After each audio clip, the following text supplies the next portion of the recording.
Audience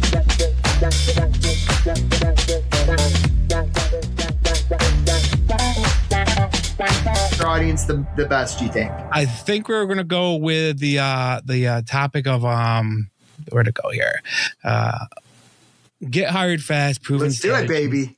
Yeah, let's do it. I know a lot of people that are looking for jobs and and probably need some help getting one. That's great, Wayne. That's great. And buddy, you feel free to. I don't see you, so if I get long-winded, you just butt in and tell me to. Dude, be quiet. And I'll cut my. Yeah, no, it's all good. I got some handy little things here on my pod machine, so I'll just do a little. Oh, sorry about that. You're awesome, man. It's awesome. That's what happens. I sit here and play with these knobs and stuff because I'm like trying to get everything synchronized up, and then I hit something and scare myself.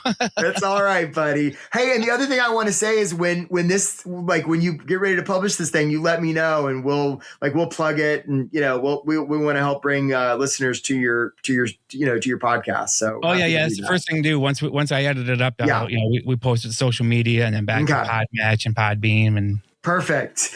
Yeah, we want to be helpers there. So it's awesome, absolutely. Wayne. Awesome. So let me just do a little quick introduction here for the people that are getting in here. So tonight we have Eric Woodard, and he is the founder of Win at Work and a leadership and career coach who helps professionals get hired fast, grow their careers, and succeed in leadership and workplace success with practical job search and career development tips. We do have a link here on this episode, so you can go and go to the website. The link will direct you to Eric's free career workshop. Get hired fast, even if they can't attend live. Registering ensures they receive the replay.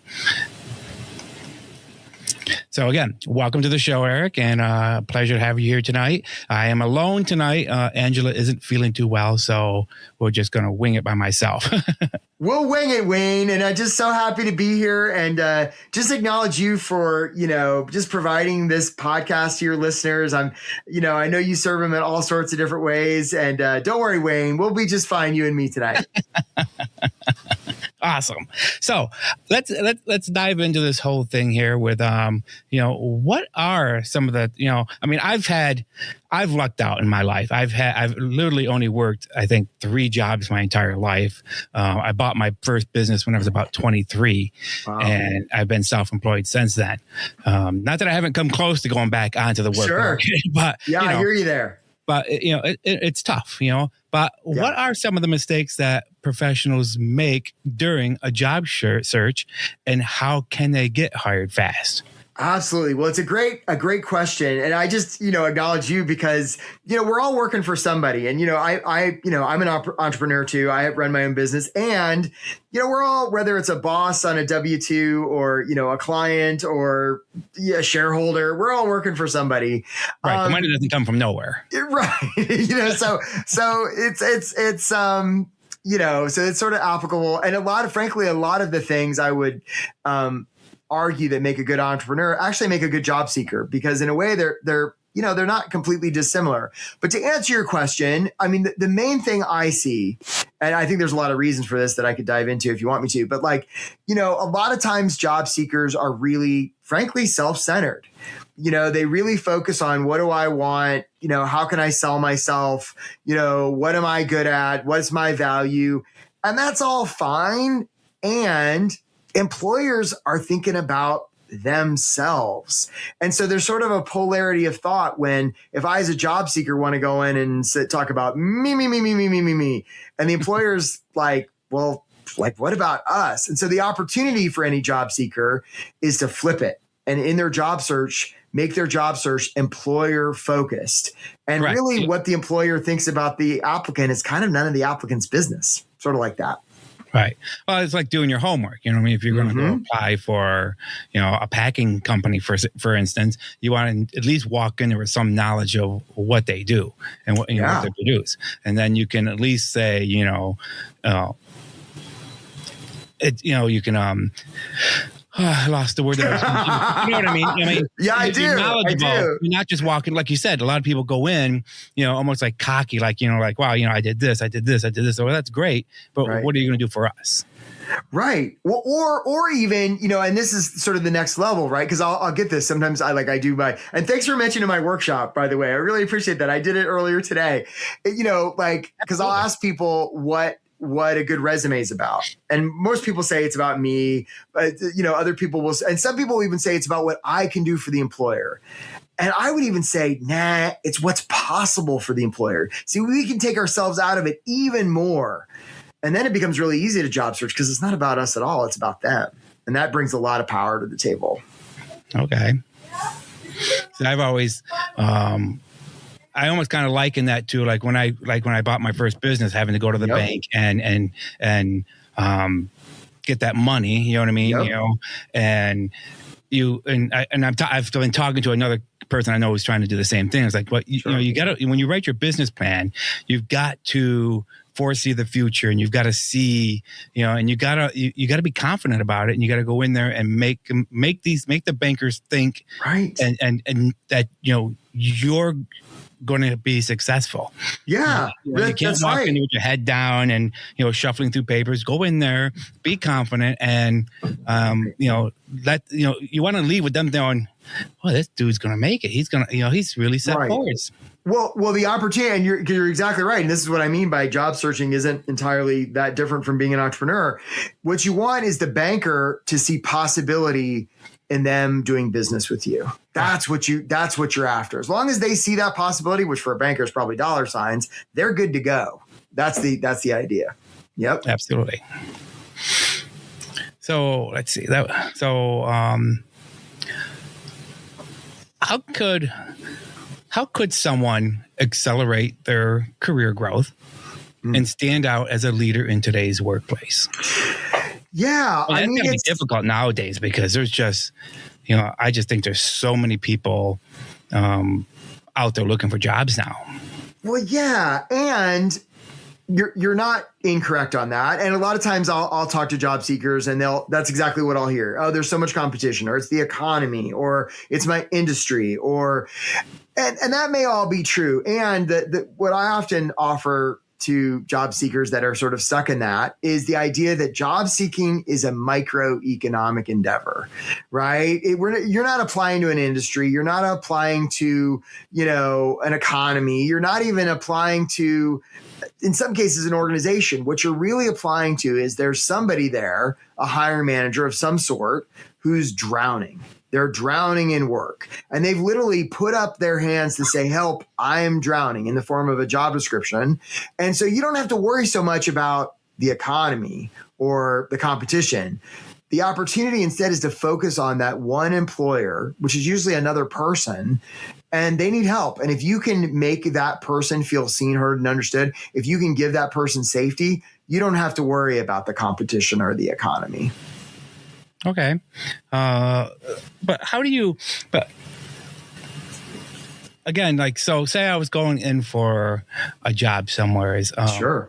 What would be what would you recommend, the first steps before, putting my resume down and having it printed out and taking it into a proposed employer? And it might, anymore, it's so funny, Wade, anymore. I mean, I remember when we used to print resumes too, on fancy paper. And anymore, it's pretty rare, right? But I take your point, right? It's like that they used to have papyrus. Remember? I know it's all digital now, Now it's all digital, right? But to answer your question, so what a lot of, take for instance, cover letters. Okay. One of my favorite activities is to take a cover letter and literally count the number of I's and me's. And for most people, there's a whole bunch. I, me. I mean, I even see some letters where every single sentence begins with the word I. And it's fine. It's just not particularly effective. Right. Whereas, and you know what? It's fun. Yeah. Tell me. I've done that because and then I look at it and I'm just like, okay, it doesn't even sound professional. It's like, I did this and, we did this. Well, it may be professional. It's just really self-centered. Yeah, I mean, but it just sounds. I don't know. Maybe professional wasn't the right word, but it just doesn't. I don't know. To me, it doesn't sound professional. If every word starts, well, it could be, or I'm going to make a joke right now. If every sentence is just starting with I. Right. It's somebody who doesn't write good. There you go. Another way it's another way to say it. Yeah, that's another way to say it. Right. Somewhere there's an English teacher listening to this going, "Oh my goodness, he did not." They write bad. They write bad. They don't write good. But so. I mean, but it's having that awareness as a job seeker, so that when an employer reads it, like if I'm an employer and I read a letter and it's all about the applicant, I don't see a lot of possibility for me or my organization or what I'm trying to, the miracles I'm trying to create in the world. On the other hand, and I'm stealing this from you. There's a great author, a guy named Chris Voss, who wrote a book called Never Split the Difference. He was former FBI hostage negotiator. I'm stealing this from him. That like.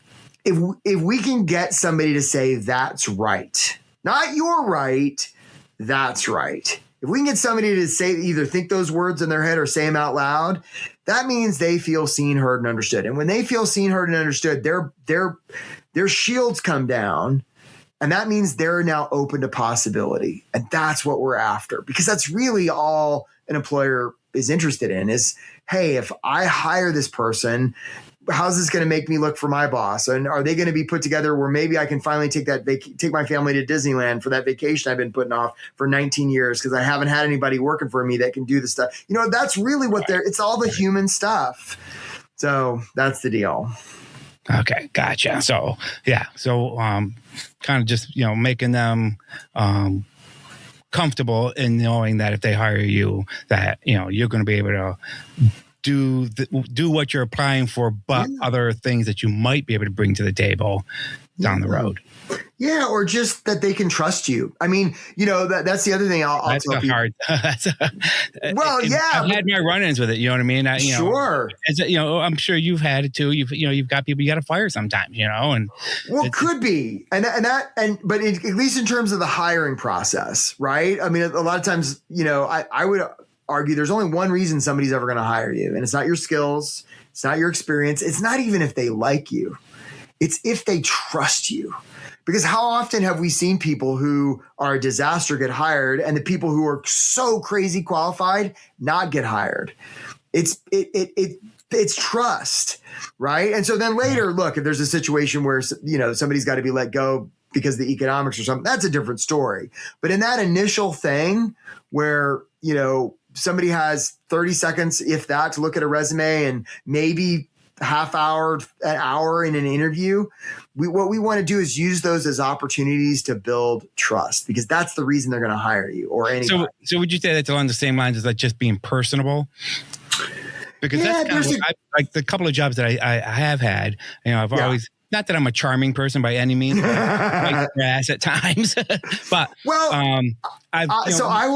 I will tell you, I don't know if I experience you as charming, Wayne, but I've just meeting you. I experience you as authentic, and that builds trust, authenticity. And it's funny you say that, because I've got two other business partners in my other business, and we've had little off and ons because that was one of the first things I said from the very beginning. It's like, listen, you know what I mean? I am just brutally honest. If you ask me a question, you're going to get the answer, and I'll be honest with you right from the start.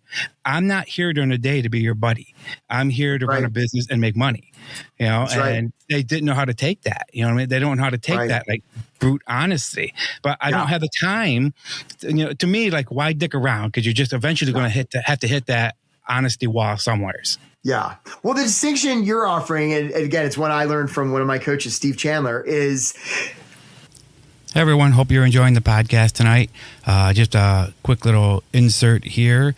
We're going to do Tango Tech earlier in the show, and actually it's Tango software today. I want to talk about a piece of software that I use every day and absolutely love it. I have both Gmail and Microsoft email accounts, and trying to find, Microsoft and Gmail no longer work very well together. I can't get my Outlook email into Gmail, and I can't get my Gmail into Outlook anymore. All the security features are causing blocking issues. So I got this program called mClient, and it's EMCLIENT, Client. And you can go to our website, hmprintdesign.com, and you'll see that we are a authorized reseller on that. But it allows you to add any email you want into there. So I've got my iCloud in there. I've got my Microsoft accounts in there. I've got my Google accounts in there. And you can drag emails from one account to the other account. You can put them in folders. You can categorize them. You can create automatic tasks out of them or meetings. And it's very, very, I consider it very high productivity software. So if you're looking for an easier way to operate your emails and your calendars, check out our website, and you can buy it directly right from us. Thank you much. Back to the show. Pleasing versus serving, right? And the opportunity is to be willing to offend in the name of service, right? So here's a I've never actually done this or had a client do this, but I dream, Wayne. So think it's a job interview, right? And at the beginning of the job, and let's say I'm wearing a really nice suit, right? And at the beginning, and it's in person. And at the beginning of the interview, they say, Eric, are you ready? And I look at them and I go, and they're like, well, what's wrong? I'm like, one moment. There's a glass of water sitting there. I take the water and I pour it over my head. And I put it down and I say, okay, now I'm ready. Now they're horrified. They're like, what the hell did you just do? I'm like, I'm sorry, let me explain. I poured the water over my head as a reminder that I am not here to look good and I am not here to please you. I'm here to serve you.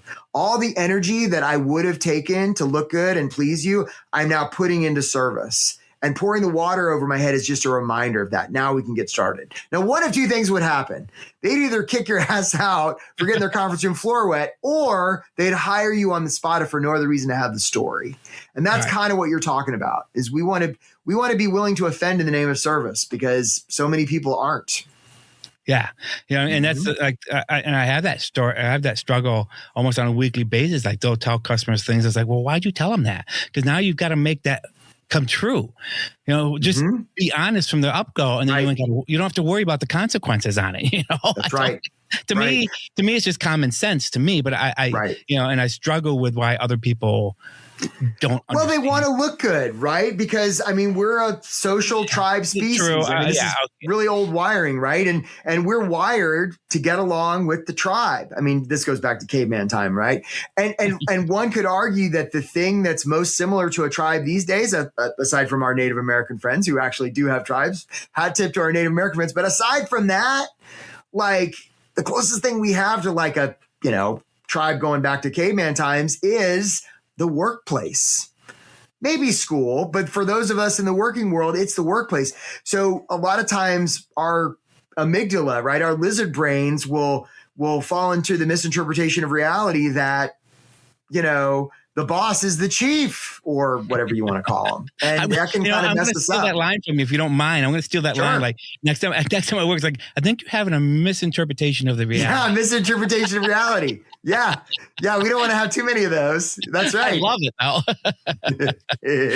I bet you I could probably use that. I bet you a week's pay, I could probably use it about 9 times a week. All right. That's great. You have it, man. You can use it. I love that, Wayne. I'll send you a shirt. I'll have to make you a shirt and send it to you. All right. All right. That sounds beautiful. I love that. It's my gift to you, Wayne. Misinterpretation of reality. And if you want to be really fancy, you can say they're laboring under the misinterpretation of reality. See, that's the real one. I'm actually writing it down. Yeah, that's great. Yeah, it's all yours, Wayne. There you go, buddy. You're gonna see it. You're gonna see it somewhere. You can be like, I'm looking forward to it. Okay, so again, I get off topic all the time on here. I don't know if you've listened to any of our previous episodes, but Angela usually has to try like she sits off the side. She's got to like wrangle me back. It's like, come on, Angela, we love you, and you're not here, so we're going rogue. It's all good.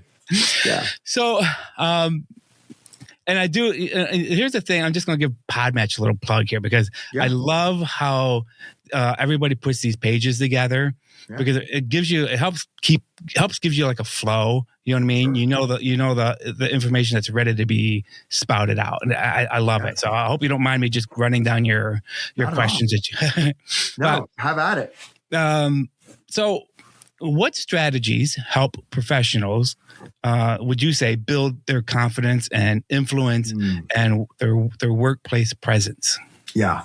Well, in a way, that's kind of what we've been talking about, right? Because if we sort of work along the operating principle that what other people think of us is none of our business, including recruiters and employers, right? And we just, because we're focused on them. It's not about us.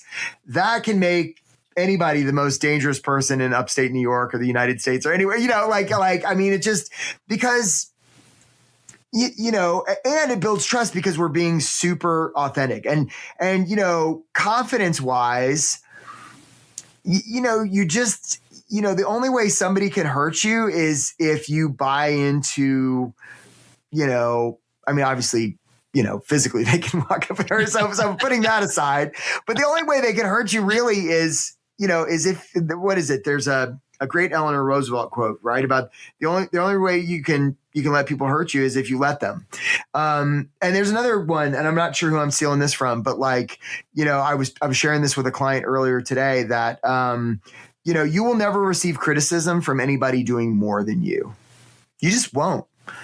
That's just not how it works, right? They just anybody who's doing more from you might have advice if you want it, but you won't be receiving criticism from them. Right. So that can be really confidence building. That whole couple paragraphs right there, it sounds wonderful in my head, but and a lot of people don't believe me when I say this, but I have pretty severe social anxiety at times. And I can't tell you how many times as a business person, I've signed myself up to go to events, and represent the company. And I get to the door and I turn around, get back in my car and go home. I just freak out when I get to the door. I'm like, I'm not going to go in there. I don't know anybody. I'm not going to be able to talk, and I just go home. Sure. Yeah, I really hear you, Wayne. And this stuff I'm saying is aspirational, right? I mean, look, folks, I put my shorts on one leg at a time, just like Wayne and everybody else. All right. I'm a mere mortal. And this is a practice, not an event, right? So there's something to practice. And if and when, we can put ourselves in this space. I mean, nobody ever led anybody into battle saying, hey, I really like you and hope you like me and let's go into battle. That never has happened, right? It's more like, hey, we're in this together. We got this, charge. Right. I'm not saying it's going to be easy, but we're going to be in it together. That's real. That's authentic.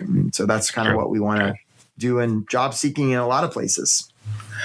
All I can say is I'm so thankful I haven't had to, like I said, there's been a couple of times during COVID and stuff like that where we've come close, but I'm so happy that I haven't had to re-enter the, job seeking. Yeah. I don't know if I could even, I'd have to take a course on how to write my resume. I haven't written one in so long. Well, it's interesting you say that, Wayne, because a lot of times I'll work with clients and, they'll sort of beat themselves up. There's a lot of self-judgment because they're like, well, I should know how to do this. And I'm like, what are you talking about? What? First of all, shitting's messy. We don't want to shit the bed. We don't want to shit the yard. Definitely don't want to shit our pants, right? So no shitting anywhere. And what makes anybody think they should know how to go through this weird, arcane, anachronistic, process we call job searching that so many people say is linear and logical and fair. And at least in my experience, it's often none of the above. We know there's wage gaps and pay disparities and discrimination and all sorts of isms when it comes to job searching. There's nothing fair about it. So I take great pleasure in hacking the system virtuously, right? not hurting anybody, but people, these, especially big companies that are like, whoa, we make data-driven decisions. Yeah. No, you don't. No, look at the world. Nobody makes a data-driven decision, right? It's all feeling. And so stop trying to say you don't put your shorts on one leg at a time because we know that's a lie. Yeah. So for you personally, do you, say you had an opening. Do you still prefer to get the paper resume, or do you want a digital resume, or do you want no resume at all and have the person come in and just speak confidently about what they're there for? No, I like resumes, and part of it is because I look at 10,000 of them a day, right? But and look, anymore, I haven't seen a resume printed out in a while. Now that could be an interesting tactic, right? Is to mail someone your resume because they'll be like, "Oh my God, what is this? What is this dead tree in my hand?" Right? So, But the one thing I will say with resumes in particular is, and a lot of people miss this, is people believe what you show them more than what you tell them. Right. And I find this hilarious. People do this this is the mainstream career advice. Do these things, right? Here's a list of things that very many people will say to do. Well, if you put the title of the job you're applying to at the top of your resume, that'll really show them, because they won't realize that they'll be like, what a coincidence. Or how about an executive summary? Now, what the hell that is, I have no idea, but it sounds good. So let's put an executive summary for some executive somewhere needs a summary, which they're either going to skip because that's what you want them to see, or that's all they'll read and they'll skip the rest. And there's no context. So that's a disaster. Or they'll be like, it'd be a really good idea to hide your age, right? Because we want to build trust with that employer. So let's because we all know it's never the scandal. It's always the cover up, right? So let's hide our age, or maybe we'll only put the last 15 years of our experience. I mean, this is mainstream advice that I hear all the time. Or here's another thing. Let's make our resume, optimized for the algorithm, that all these companies, that doesn't work, right? For a lot of reasons I could go into. And this contradicts mainstream career advice. And what happens is a lot of people that become clients of mine will come to me and they'll show me all this stuff, and I'll look at them and I'll be like, how's that working? And they'll be like, it's not. And I'm like, I know, I'm sorry. There's a better way. So that's my little soapbox for the day. There you go. I love it. Yeah. How many resumes do you think you've seen that you're pretty sure AI wrote it? Well, I can tell right away. I mean, I can tell right away. In part, and this is not to rain on AI's parade. No. I love it. I use it. Yeah, daily. I love AI. I think it's great. It's miraculous. And the opportunity is in an increasingly automated artificial world where the vast majority of people are going that direction. The opportunity, and I would say this is true in business too, is to lean the other way. Be more human. Right? Lean into trust, because there's AI is a runaway train. We are not going to beat it. I mean, it's amazing how fast it's growing. Yeah, it's so fast. So the opportunity is to use the parts of it that are great to use and for writing and other stuff. But when it comes to a resume, which is such a personal thing, right? It's literally, when we die and go to heaven and there's that big gold book or something, okay, that's our whole life. But otherwise we got these things called resumes that are just sort of these arbitrary, weird things we put together to mini summarize. Stories. Yeah, it's all kind of made up. So I wouldn't let artificial intelligence do that. The opportunity is to do it ourselves and to show people more than tell them, right? So even little things like M dashes or, people, I'll even have clients that try and use AI to summarize job descriptions. And you can tell because it can be for like a software designer, and the large language model will actually just pretty much count the number of words in the resume. So like Wayne, you and I are having a conversation right now, a human conversation. There might be one sentence that we say in here, and I'll give you an example. No, you remember the part just a second ago where you were talking about how you have social anxiety? Uh-huh. Now that probably has more meaning than all the other words we'll say during this podcast. We'll see how it goes. But AI would look at the transcript of this podcast and it would probably miss it because that was 3 seconds? Right. And see, that's the kind of stuff, at least right now, that our friends Claude and Chat and Genesis, they're not super great at least not yet. So yeah, that's what I would say to that. We always try to do something with, we've done a lot of podcasts lately where we mention AI in it just because how fast it's become a part of so many different things now, and I remember when, not to get off topic, but I remember when Microsoft first released Copilot, and I don't know if you remember that whole story there where it wrote a doomsday virus. Yeah, I remember this. Somebody asked it. Yeah, they asked it to write it, and it wrote it, and it freaked everybody out.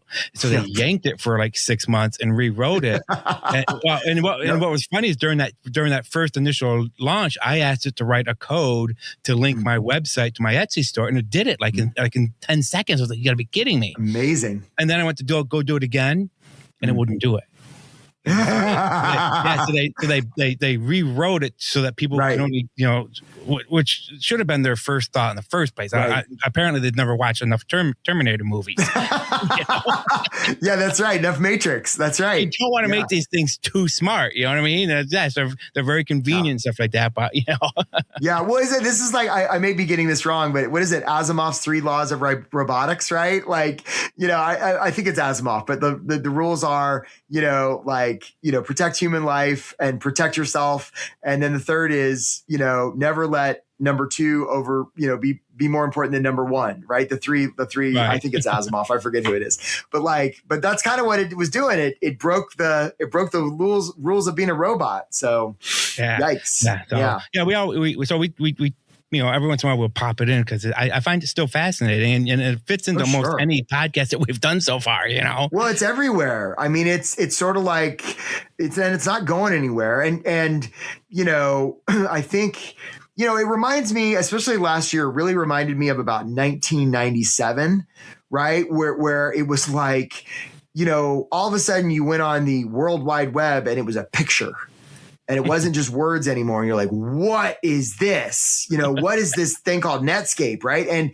And those people who really realized what was going on by 2000, I mean, they had it made. And by then, so I feel like we're sort of in that period now with AI, right? Where if you can get your head around it and you can keep up with it and keep your humanity, it's going to bring a lot of great things, but boy, it's going fast. Boy, it really does. So, how do you help people balance their productivity, their resilience, and well-being while advancing their careers? This is almost kind of like right along the whole lines of like where my husband works. They're very big on work-life balances. Yeah. Well, it's the thing on this is it's like. Hey everyone, it's just me again interrupting the show as usual. Just want to throw out there my cocktail for tonight's show is Irish red beer. And I don't know, I switch back and forth. Some weeks it's, I just want to drink beer. Other weeks it's whiskey, but I'm on a beer kick right now. And this one's a really good one and I really do enjoy it. So I'll probably have at least 2 of those tonight. But other than that, let's get back to the show. Thank you. Talking about work-life balance just for a second, it's a little bit of a myth, right? And what I like to say is like when somebody walks or, like when you or I take, like, for instance, running, right? Whenever we walk or even run, it's really a controlled fall, right? It's a controlled, it's just a series of controlled falls, but look how much that takes us forward. Right. It propels us forward. And we want to talk about perfect balance. I don't know if you've ever been to Rome and like seen all the statues, those things that have been standing there for 1,000 years, they have perfect balance and they haven't moved in 1,000 years. Right. So it's like, so we might not want work-life balance. What we may want to have instead is seasons, and realizing that there's going to be seasons where, work gets busy and there's going to be seasons of rest and recovery. And that's okay. Nothing wrong with seasons, but balance, I don't know, it's a little bit stifling. But to answer your question about sort of taking care of oneself, if the one reason they're going to hire you is they trust you and you make them feel safe, what that requires is you yourself feeling safe. And my experience is when people are burnt out, they're not sleeping, they're not eating, they're not with people they love or people that love them, they're not petting enough dogs, or some people even want to pet some cats, that's okay, right? But all of those things, they're not listening to enough music or whatever it happens to be. It's laughing, singing, dancing. It's going to be different for all of us. When people don't do enough of that, everything collapses. So sometimes I'll meet with potential clients and they come to me and they're like, Eric, I'm pretty beat up. The last thing we're going to do in that moment is, hey, let's dive into your resume. Nope. The first thing they're going to do is let's get you back. Let's put a Humpty Dumpty back together again.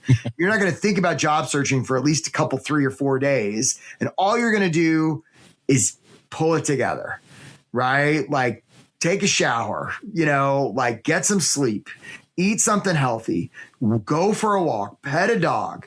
And when you're at least back to a somewhat of a baseline, we'll start talking about this job stuff while we continue that regimen. It's so important. So important. Yeah. It's funny you say walk because it's amazing like how much your mind just opens up when you're just wandering. 100%. You know what I mean? And people kind of break me and my husband's balls because we're avid gardeners. Yeah. But for us to be outside for a whole Saturday weeding the garden, it's nothing. It's not a chore to us because it probably feels great. Well, because during that time, it's we just call it mindless work. You know what I mean? Because you're just out there, you're not even paying attention to what you're doing. Well, you know what I mean? Your mind is off thinking all these weird things and you're just pulling weeds out. But you're not really thinking about it. Well, what's so interesting. Give your mind like a little bit of time to just go, Well, that's exactly right. Right. That's exactly right. And, when we are stressed out, when we're worried, like our IQ drops by about 15 points. We literally just become stupid. Yeah, we're dumber.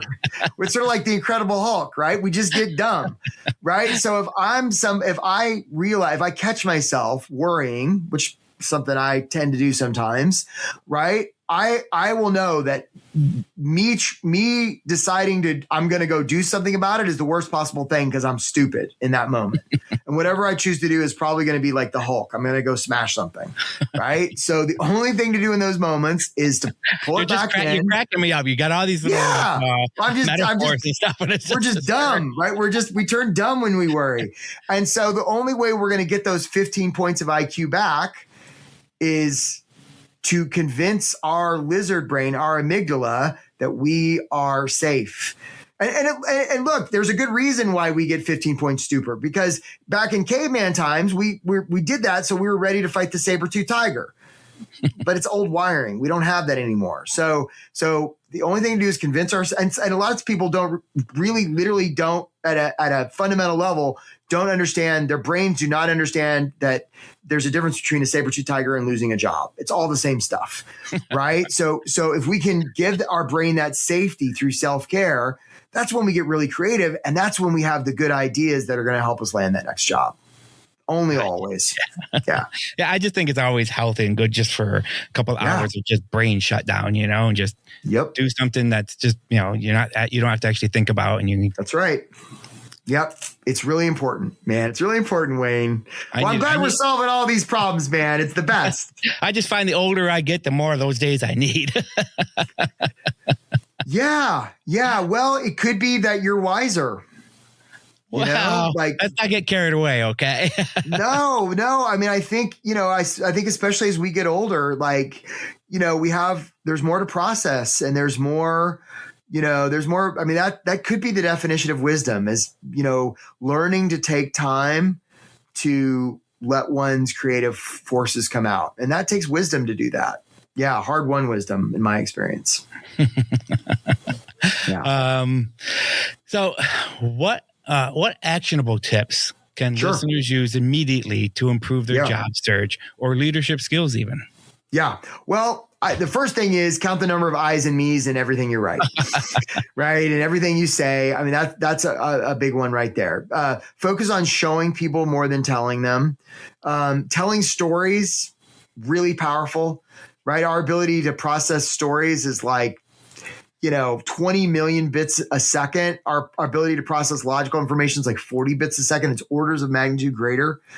I realize human decision-making is 100% emotional. It's 100% emotional, right? Absolutely. Like we'll worry about data after we've already made the emotional decision, and be authentic. You stack those things up against a job search, your competition, you don't have to worry about them. Yeah, that's what I'd say. I like it. Let's see here. Trying to figure out what. Hey everyone, and just going to do our weekly little self-promo here. Listen, if you're enjoying the show, if we put a smile on your face or make you giggle or anything that you like about this show, do us a favor and go to hmprintdesign.com under podcast, like the show, follow it, subscribe to it. It really helps us out in the ratings, and we can get further up on the charts. Right now, we got 1,300 people that are listening, and we are at the top 4% on Podmatch. So we're really excited about it. Second season, we're already booked all the way out until May for shows with guests coming in. So it's going to be an awesome year. If you want to get on the show and you want to sponsor or advertise, go to our website, hmprintdesign.com. You can check out some advertising packages there. You can go to patreon.com/Tango Talk 66, and you can sponsor at different levels there. And we have different gifts and stuff like that. So again, if you're a fan, we love that. We want you on, we'd love to have you on the show if you have something interesting that you'd like to talk about. But to help us keep this show going, we're enjoying it. We're finding more and more people are enjoying it. We're getting some really fantastic guests on here. And, all it takes is a like, a subscribe. Again, it's a free show, the subscription. If you subscribe, you're just going to get notified that there's a new episode out. It's not going to cost you anything or interrupt anything. We only do this once a week. So at most, you're going to get 4 emails in a whole month. But we really would appreciate it. And we thank you much. We appreciate you. And back to the show. See, now I don't have my co-host here, and we usually go back and forth. You're doing great, Wayne. I mean, you really hit the greatest hits here. I mean, this is a lot of the stuff. Like when I work with people, this is the kind of stuff that we go over. So, the opportunity for your listeners is, take the stuff of this that they, that resonates with them, leave what they don't. And if they do 10% of 10% of this stuff, they will stand out head and shoulders above the competition. 100%. So how long have you been doing these workshops for? I know I read that you were 25 years at the White House. Yeah. That's a long time. Yeah. I have a whole crazy story. But it's, and so if your listeners want to hear it, they'll have to come to the workshop and hear it. But yeah, no, I grew up in the Far East, and I came to the States and transferred college 7 times. And then I was a scuba instructor on Guam. And then I worked at the, this is all true. I worked at the White House and the Senate and the State Department and then the Smithsonian. And then, and now I've been doing this for about 6 years. And it's great. And, my beautiful, smart trophy wife looked at me when I did this and said, "Are our kids going to starve?" I was like, "I don't know." And they're still eating, Wayne. So, I can't believe you transferred schools 6 times. 7 times. 7 times. 7 times. Yeah. Transferred college 7 times. Yeah. I was a little nervous. I had to transfer. Yeah. Don't do that. That is not a recommended prescription for early professionals. Do not transfer college 7 times. Don't do that. But it was okay for me. Yeah, it was okay for me. That's a lot. Yeah. Eric, all I can say is you've been such a pleasure to talk to tonight. Likewise. I love your voice and I love just the way you put words together, and it's charming. Well, I received that, Wayne, and you know what they say, we're just all a mirror, Wayne. So any nice things you say about me bounces off me and sticks on you, brother. So there you go. I appreciate that. You're welcome. And I certainly appreciate you being here tonight. And likewise. I can't wait to post this and see how our other listeners who don't join us live respond to it. 100%, Wayne. Thanks for having me. Absolutely. And I just want to let people know again, if you go to the episode notes, you will see the link to Eric's site, which is https colon / I shouldn't even bother with that. You've got it right. It's nobody even uses that. Winitwork.io. That'll do it. Winitwork.io. It's event.winatwork.io, and take a look at his career workshop there, and get yourself hired fast, and go from there. Thanks. Appreciate you, Eric. Did you leave me? No, I'm here, buddy. I was just, yeah, that's great. That's great. You did a great job, Wayne. Good job. Thank you. I thought I was talking to myself there for a second. It's like, no. I was just making sure there was a good break there. But yeah, Wayne, you're such a good interviewer, man. This was such a pleasure. Absolutely. I enjoyed it very much. I don't think I've laughed so much during episodes. So, but enjoy the rest of your night. You really honor appreciate me. it. All right, Brian. I hope to cross paths with you again, sir. Absolutely. You too. All right. Take care, my friend. Bye-bye. So there you go, everybody. Another fantastic show, and we do thank Eric Woodard very, very much. You can find a repost of this on our Facebook page, HM Print Design /War Studios. You can find it on our website, and you can certainly find this on literally every podcast station that you could think of. We're on Sirius XM, Pandora, iHeartRadio, Apple Podcasts. We're on Amazon Music. You can ask your Alexa device to call us up and play it. So we're everywhere. So again, subscribe. I know you're tired of hearing it. Follow us, like us. We need those points, and we appreciate you guys. And have a good night. Thank you.